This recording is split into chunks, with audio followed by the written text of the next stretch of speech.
Oi, é, isso, né? Se presta, não presta, não presta.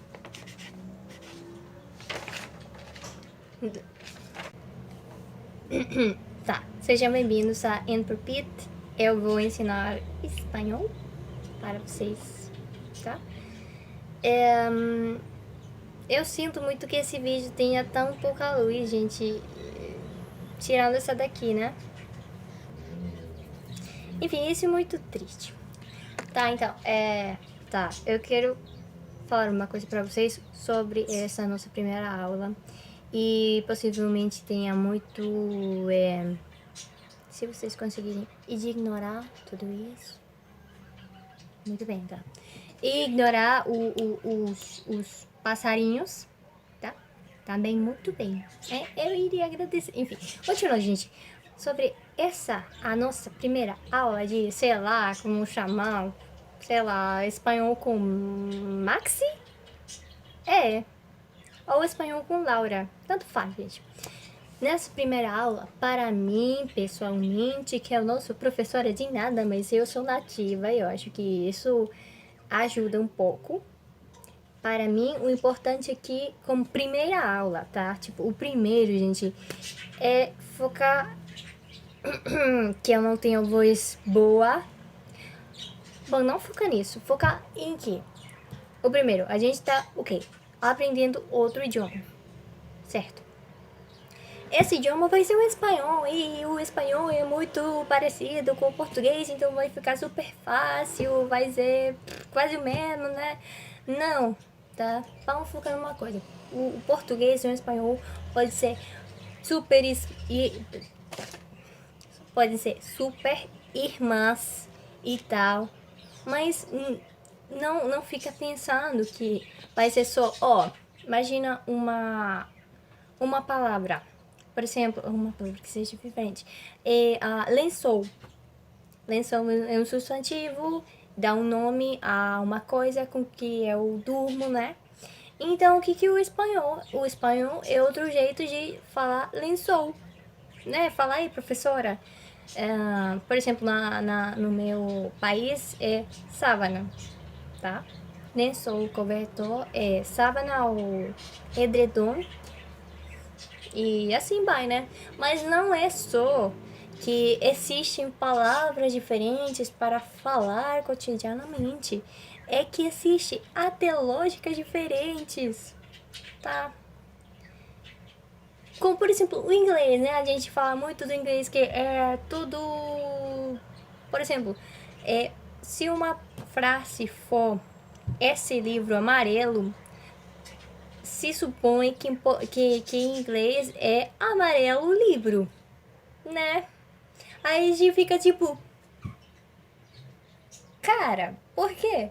Aí eles falam, porque a característica é mais importante do que a coisa. Tem muito sentido.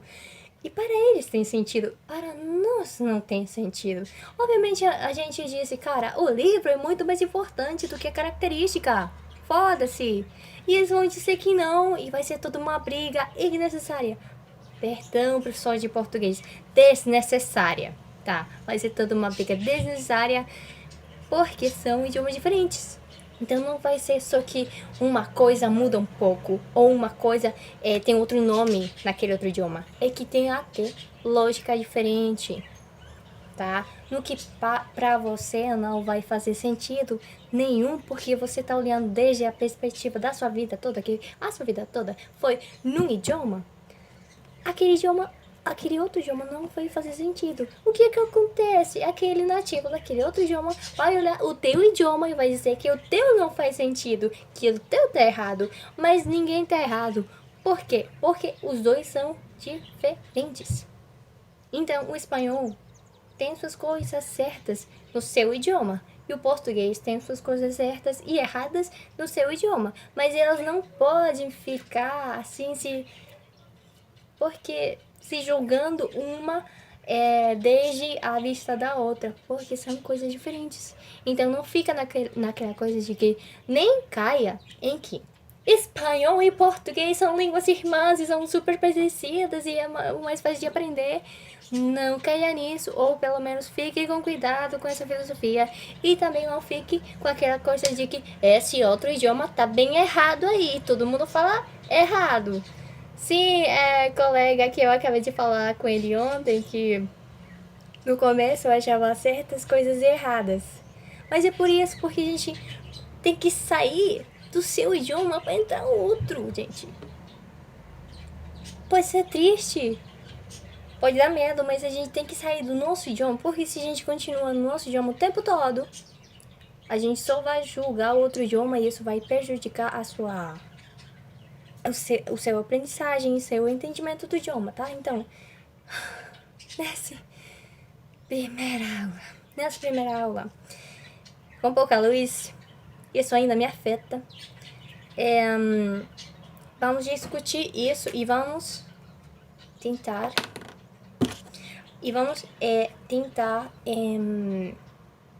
nos sentir já no outro idioma, tá?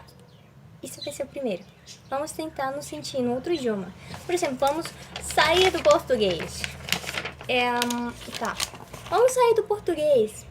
Eu vou te acompanhar e te ajudar a sair do português e entrar no espanhol. Tá bom? Vai ser uma viagem comigo e tudo vai ficar bem. Dá pra ver, né? Eu vou descrever igualmente. O primeiro, pra você começar a sair do português e começar a entrar no espanhol. Eu quero que você deixe pra isso aqui e esqueça. Conseguiu? Tudo bem. Por que você tem que esquecer? Porque não existe em espanhol, tá? Então, imagina que essa é uma pedra que você leva consigo cada vez que quer falar e quer se comunicar e tudo isso, tá? O que eu tô te pedindo? Que você pegue essa pedra e jogue fora. Se você quer entrar no outro idioma. Esqueça, jogue fora ou deixa guardado. Sei lá. Essa aqui, tá bem. Essa aqui, também. E o resto também. E essa aqui também. Você pode esquecer. Por quê? Não existe em espanhol. Entendeu? A gente vai fazer. A gente tem que brigar e tem que falar pra todo mundo que fala espanhol que tem que começar a usar essas letras aí. Não. Não existe. Já era, né? Pronto. Então, eu vou só falar pra vocês isso aqui que eu escrevi. Então, o que não existe em espanhol? Não existe NH. Não existe. Não existe LH. Não existe. Então, a gente não falaria trabalho. Não existe tio. Lembra?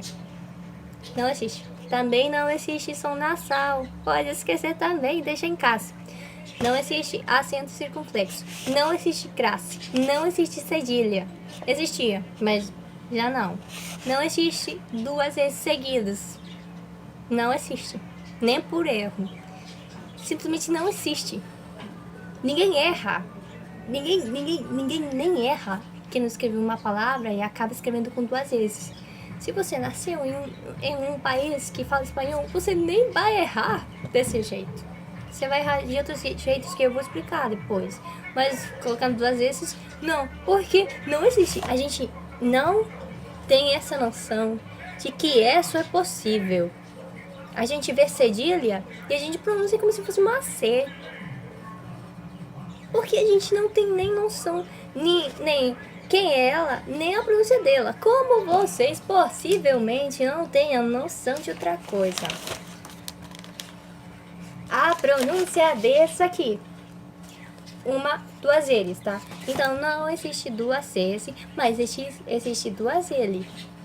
Então, vocês possivelmente não tenham noção disso, nunca tenham pensado que isso poderia existir e muito menos saibam a pronúncia disso. Então, a pronúncia é a seguinte, tá? Vamos colocar uma vogal para cada uma e pronunciar com vogal, tá? Tipo as 5 vocais, para vocês entenderem, ou pelo menos se estiverem cientes dessa vogal, desse som. Então, seria já, tipo de chaves. Não, chaves. Mas como que vocês falam Chaves, né? Vocês falam desse jeito. C-H-A, Chaves. E com essa pronúncia, certo? Bom, a gente chamaria de Chaves. Chaves. Com duas L's, tá? Então a gente tem Já, Je, Ji, Jojo. Tem outra letra que tem o mesmo som, literalmente o mesmo som, só que ela é uma semivogal. Então, às vezes, se ela tá sozinha, se ela não tem uma vogal, depois ela é uma vogal. A pronúncia dela é I. Que ela, tá. Anteriormente, o nome dela em espanhol era Y. O Y, pois é. Por exemplo, meu nome usa essa I, tá? A gente trata ela como uma I anteriormente, porque depois mudou a regra e tal, e o nome dela ficou como J. Esse é o nome dela. Qual o nome do outro das duas L? Doble L. É doble L. Muito original, né? Pois é. Enfim, então o Y, se ela tem uma vogal depois, o som vai ser o mesmo, tá? Não é tão usado como as duas L's, mas também é questão de se preocupar, tá? E se preocupar em aprender e tal, e enfocar que existe, porque é uma coisa muito usada, como cedilha, cara. Você não vai com uma pessoa que não fala português ensinar cedilha e falar, mas não se preocupa não, nem usar essa bicha aí, usar essa bicha aí. A pessoa precisa se preocupar, precisa entender como é ela, qual a pronúncia dela e tal, né? E ver ela como é uma espécie de S no final. Enfim. Então, outra coisa que vocês também têm que se preocupar, além da falta da luz nesse vídeo, e do meu cabelo, meu cabelo nem é pra tá assim, mas enfim, não, eu vou ajeitar. Tá, outra senhora com que vocês têm que se preocupar, essa aqui que vocês não conhecem, tá? Essa aí, o nome dela tá, no ABCD seria L, certo? L, M, N, N, O, P, Q, tá? Continua assim. Então, ela vem depois do N, não é uma N, mas vem depois do N, e o nome dela e o som dela é N, tá? Vocês já ouviram a palavra ninho? Pois é. A palavra ninho tem uma N, tem uma I, tem uma N e tem uma O. Então, vocês aí, nessa palavra, vocês podem ver como uma N se diferencia perfeitamente de uma N, tá? Então, é para se preocupar com essa letra aí, a fulana da N. É para se preocupar, não é extremadamente usada, mas é usada, é comum, entendeu?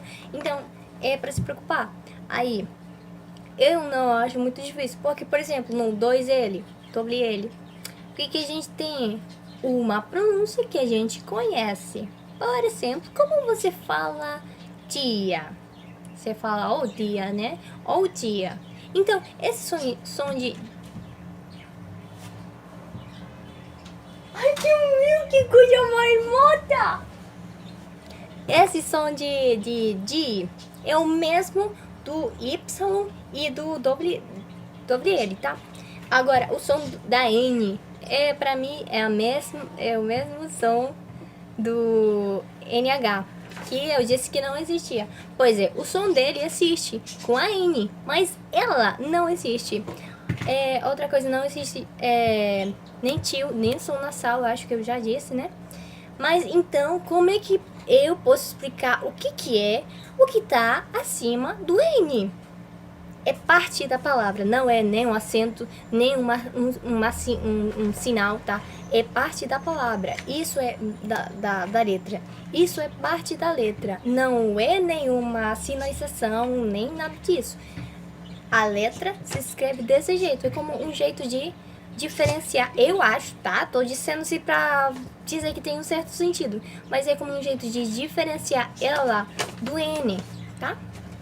Então, o nosso... Não.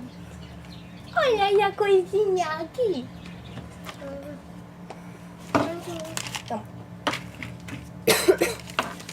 Bom, então, essa seria a nossa primeira aula, onde vocês podem ir esquecendo várias coisas, porque não vai ver em espanhol.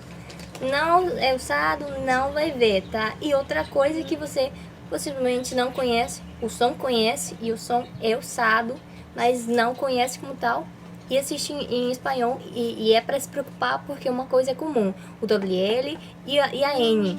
Sobre tilde, acento, a gente tem só um acento gráfico, que seria o acento agudo. E todo mundo conhece o acento agudo, mas em espanhol, se você vê alguma coisa acima de uma vogal, só vai ser essa aí.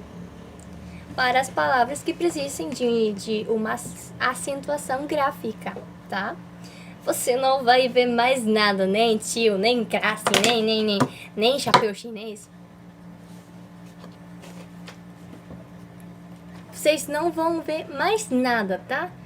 E vai ser, se a palavra precisa isso, vai ter, mas vai ter só um. Como órgão, gente, órgão. Espero que vocês estejam me entendendo. Mas órgão, tipo os órgãos do teu corpo, entendeu? A letra O tem o acento agudo. E a letra A tem um tio. Entendeu? Tem dois. Em português existe palavras que tem duas coisas acima de uma vogal em só uma palavra. Em espanhol não tem isso, tá? Bom, então, na próxima aula a gente vai ver mais diferenças, mas dessa vez vai ser diferenças de pronúncia. Por exemplo, a gente vai ver mais especificamente o ABC em espanhol. Tá? Então vocês vão ver mais sobre essas diferenças, mais sobre letras e sobretudo mais sobre as diferenças das pronúncias, que no final o que mais a gente percebe de diferente entre os dois idiomas é a pronúncia. Pois é. Mas pelo menos vocês sabem que precisa esquecer de várias coisas aí pro espanhol. Agora, quem vai aprender português é mais puxado, gente. Porque a gente tem que saber que existe o cedilha, isto, o outro, né? É mais puxado. Considerem. Enfim, aí, então, eu só quero falar o ABC. Só por falar, pra você perceber como são as coisas. Mas na aula 2 a gente vai ver isso mais a fundo. Ele fala tatati, eu não sei o que é tatati. E ele não me diz o que é tatati. Assim eu não vou conseguir falar a sua língua de neném. Ouviu? Ele também não tá me ajudando a falar a sua língua. Né? Então. Ele é meu irmão, gente. Ele é meu irmão. Então, vamos começar. A, B, C, D. A, B, C, D, E, F, G, H, I, J, K, L, M, N, N, O, P, Q, E, R, S, T, U, V, W, X, Y, Z. Tchau.